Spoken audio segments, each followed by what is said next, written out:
Hi guys, we're back. Another weekend. I'm going to get some work done on the wagon today. The first thing I'm going to do, drop it down and get under the dash. So I smoothed the firewall in the last episode. We're going to install a vintage air Evap under the dash and also modify a tilt column to fit with this car and the rack and pinion. So I need to get all that fabrication stuff done and out of the way so I can move on and get this firewall painted. So stick with me.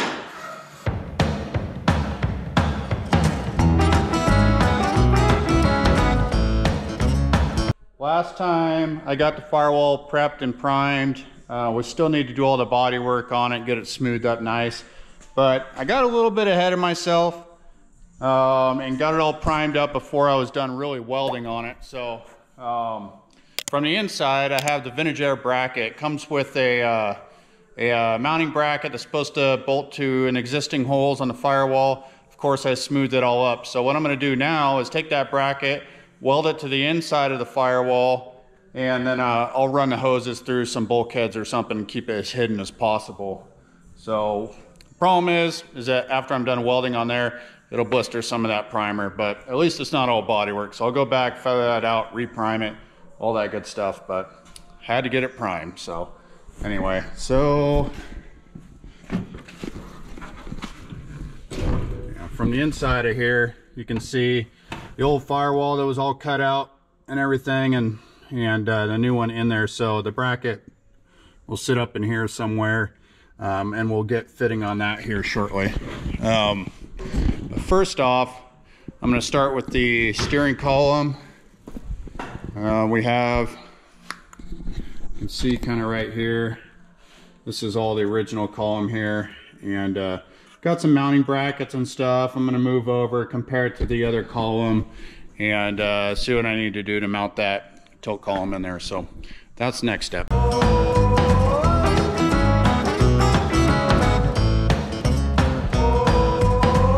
right, so I got the column out of the box here. I went with Classic Performance Products tilt column. They're fairly inexpensive, should do the job. Most of these aftermarket columns are all based off of GM style plugs and everything else. We got a 1-inch double D shaft end here, which we can put a universal on and then go down to the column to replace this setup here. So so what I need to do is move this column mount bracket over, and then we'll test fit it and see about the lower brackets down to here. You can see this distance here is a little different than that, so I want to test fit it in the car, see what we need to do to make that thing work.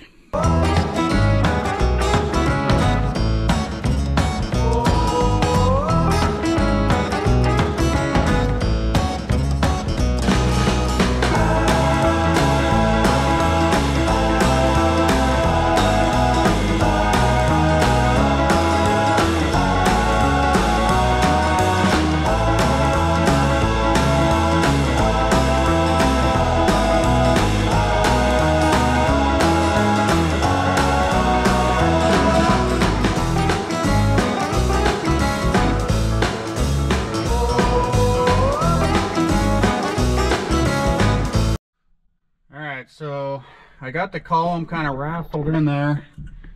Again, this is a tilt column versus the standard fixed column in there. So the first problem coming into is that this length right here is so long that it butts up against the original dash here, and it makes the wheels stick out so far. So I got to get creative and figure out a way to get this steering wheel that way so it's not all up in my face. So I guess there's a couple options I can do. I could trim this back so it sits in there further, which is probably what I'm going to do. It won't affect anything, but I think that might be my only option. I can go with the non-tilt, but I'd like to have the tilt. It's nice and you can get it dialed in where you like it. Well, get cutting, I guess.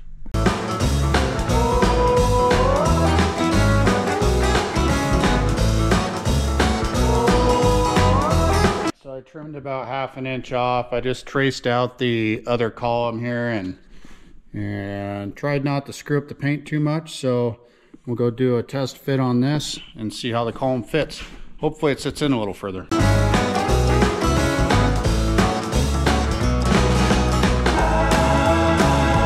column mocked up, threw the steering wheel on I'm going to use. This is original 58 steering wheel. It was cracked out like they all are. Went ahead and fixed everything and repainted it along with all the other dash stuff here a long time ago. So now I'm using it. I got the column moved in. If you can see that. Moved in through here. Looks like I could take a little bit off of here and bring it in a little bit more. I think I'm going to try doing that. The column is okay so far. I mean, it's drivable. It's a big steering wheel. I know I could downsize the steering wheel and all, but I kind of like the original steering wheel on here. I might change things up a little bit, but I would like to get it further away from me. Right now it's totally drivable, but I'm gonna see if I can get it in another ½ inch or so further forward, and yeah, try to get as comfortable as possible. There's a lot of dish on this wheel too, so there's a bunch of options I can do, but I'm stubborn and I like the old wheel. It just has character to me, so yeah, pull it back out and do some more grinding.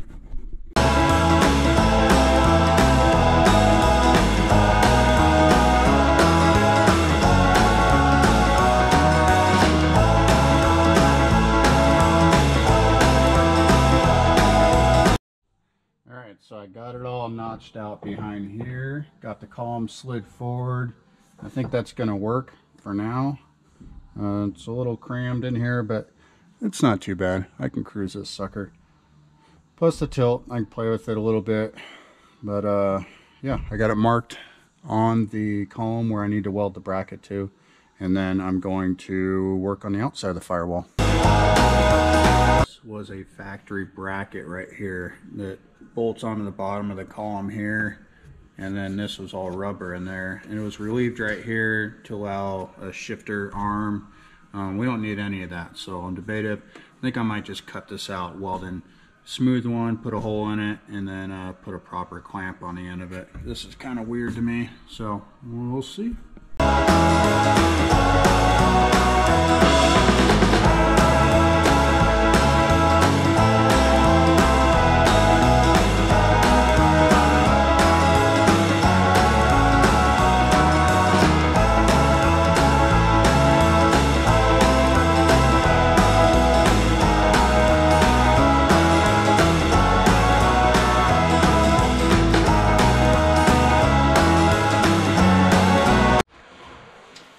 So I made this little filler panel here to cover up that big hole around the column. I punched out a hole and I went ahead and dimpled it, which actually opened it up to the 2-inch that I need for the column to pass through and also add some strength to it. So I'm going to fit this up, cut this out, weld it into the firewall there, and then we'll still have plenty of room up front here to put a clamp style whatever to hold the end of the column in there. So anyway, let's get to the firewall.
Got the steering column area cut out around the column and ground it up a little bit, burned off half my primer around it, which is annoying, but you know, got to go back sometimes and fix things or add things or whatever, but it's all part of it. So steering column brackets in, or steering column panels in, brackets in, up, you probably can't see it. I still need to attach that to the column itself, but down here there used to be a bracket like this, and then bolted on down here, kind of like that, and then it got clamped around the column. So I think what I'm going to do is cut this off right here, clean this bracket up a little bit, and then weld it to here, so I still have something to clamp the bottom of that column to. I think that should work out just fine. So we'll do that and then figure out linkage from there out. Well, still got to pull the column, weld that upper bracket on it, but we're getting closer. It's looking better. It's better than that hole, in my opinion, but let's weld the bracket on.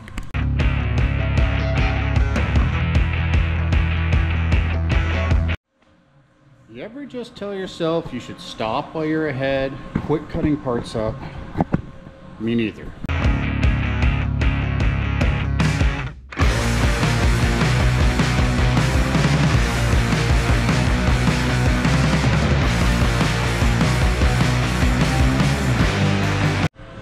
Okay, so bent up this little bracket here. It took way too long. I don't know why, but basically I wanted to put a bracket on here to attach the bottom of the column just to keep it from flopping all over the place. So inside we'll have the bracket that actually fixes the upper half of it so it doesn't slide back and forth. But I think that'll do. I can put a clamp around that, the master cylinder, everything will hide that mess, and it'll look fantastic. So anyway, nothing that a little paint and bodywork can't take care of, right? So in here we got the column and this bracket here, which is also removable. I want to be able to pull this column out if I need to or whatever. So the original one was screwed in, had a couple set screws in here, and then bolted on right here. So I'm going to probably drill and tap, put those in. I don't know what the wall thickness is on this, or on the column, so I'm a little concerned about that. I could weld it in there, probably fry all the wires inside.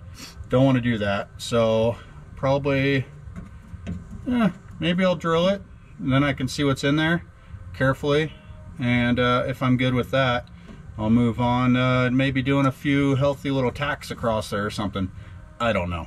I gotta figure out where the wiring's going on this thing, but it'll probably melt it and then I'll end up pitching this column anyway, so we'll go with that.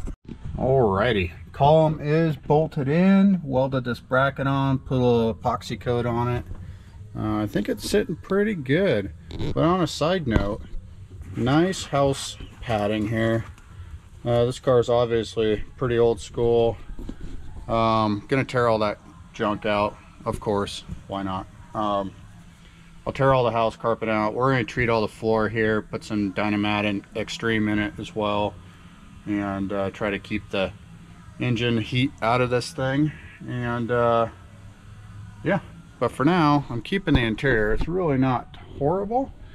Somebody upholstered a long time ago, not great, but plenty good enough for me. All I want to do is get this thing on the road. So as for this bolt-on column, yeah, right, it's pretty close to going in. I'm going to make some linkage for the front, connect it up to the power rack, and then we'll be done with this portion. Thinking about changing the color of this steering wheel too. Now that I look at it, lots of blue going on here. So it will get broken up with all the chrome, but it's a lot of blue, so we'll see. That's gonna do it for today. I got the steering column and wheel all mocked up and the firewall stuff taken care of that I need to. I need to get a universal joint to go to the rack, so to button up the front end, but kind of see it's notched into that instrument panel a little bit to give me some more clearance back here, but I think it'll be all right for now. If I need to, I can get a flatter steering wheel, I suppose, but I think it'll be fine. I sat in it and it feels good. So steering column, again, I put this little bracket on here to clamp it, and then just working out the steering linkage here, but I don't have a 3/4 spline to a 3/4 double D, so that's on order, and then I can button up that. I'm going to jump to the other side tomorrow and start getting the vintage airs set up inside. So yep. just trying to get this thing back in epoxy so I can get it painted and get it back together. So till tomorrow.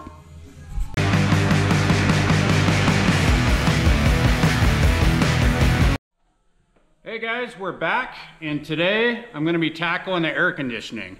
Today we're going to put a Vintage Air Gen 2 Evap system under the dash. This one I've already smoothed over the firewall and everything, so it's not a direct fit style. I'm actually going to weld on the bracket to the firewall, which means I'll end up doing a little repriming on the outside.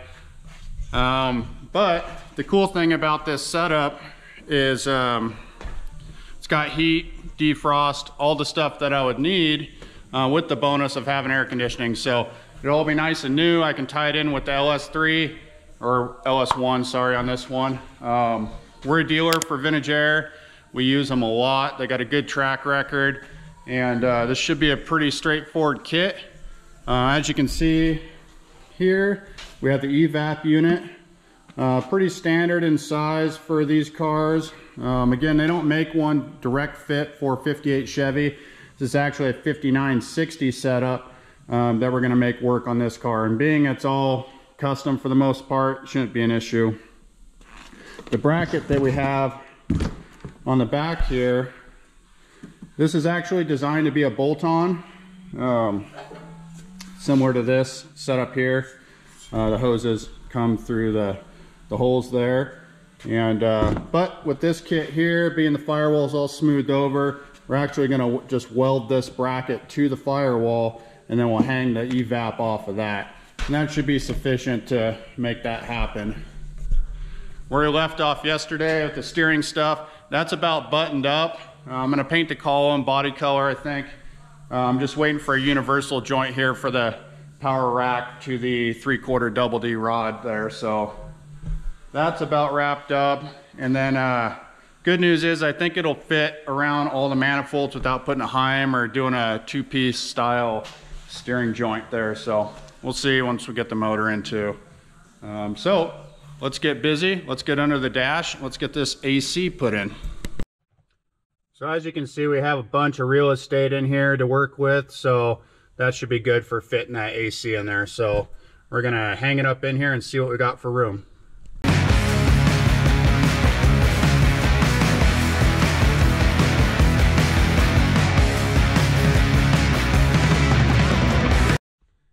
Okay, so the Evap I got wedged up under the dash here.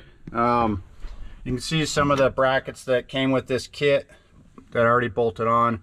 I'm going to go ahead and weld that to the new firewall that you can see back there, maybe. And that'll hold this Evap in place. It's up high enough to where it's not going to interfere with any of this stuff here. I can still run the defrost vents, the factory ones. I got floor and dash vents there. Plus over here, we got plenty of room here to run heater and AC lines. I can either put a bulkhead right here, or sometimes we'll run them through the vent opening there and outside to the engine bay. That'll help keep everything nice and open and clean on the outside. The AC unit hangs down a little far in here, but I think once you're sitting in it, you won't notice it too much. Maybe we'll build some sort of upholstery shrouding around it or something, but this should be enough to cool down this wagon, heat it up on the cold days. Should be pretty nice.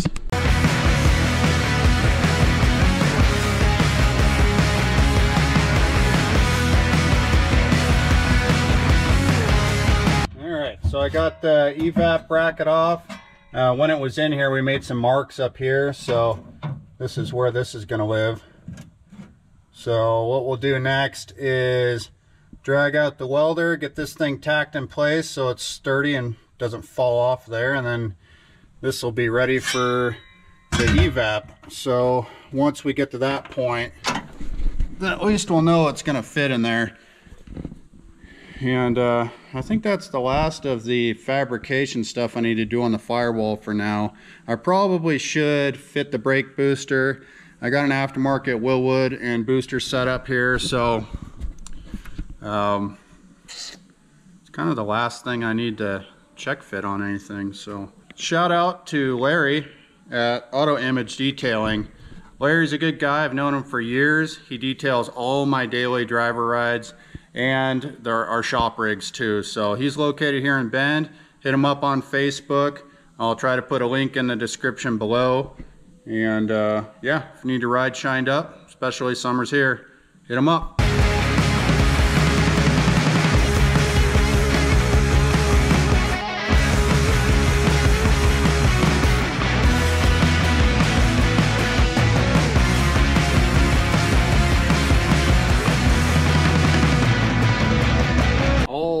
In. I got it tacked in a bunch of places there, just kind of plug welded everything.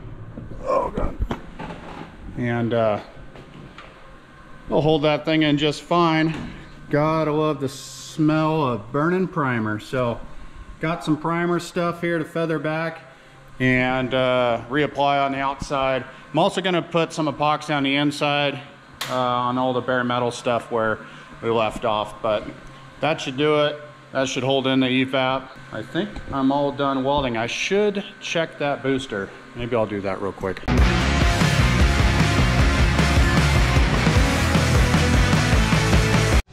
All right, one last mock-up thing I had to do. Check out the brake booster setup. Make sure it's all gonna bolt on there without any modifications. I went with a 7-inch, 7.5-inch boosted setup here. Wilwood master cylinder. It should be plenty sufficient for this. I'm just running disc in the front and drum in the back, so put the proportioning valve in there and everything, and yeah, should be good enough to stop this thing.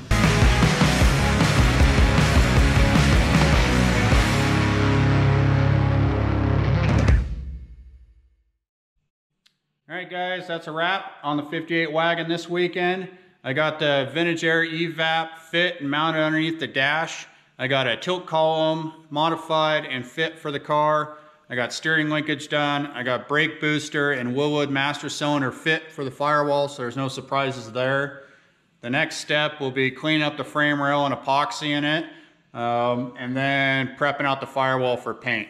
After all that's said and done, I can put the LS1 back in it, start wiring, start plumbing, and everything else. Looking forward to getting this thing on the road. We still got a long ways to go, but thanks for joining. Please like and subscribe.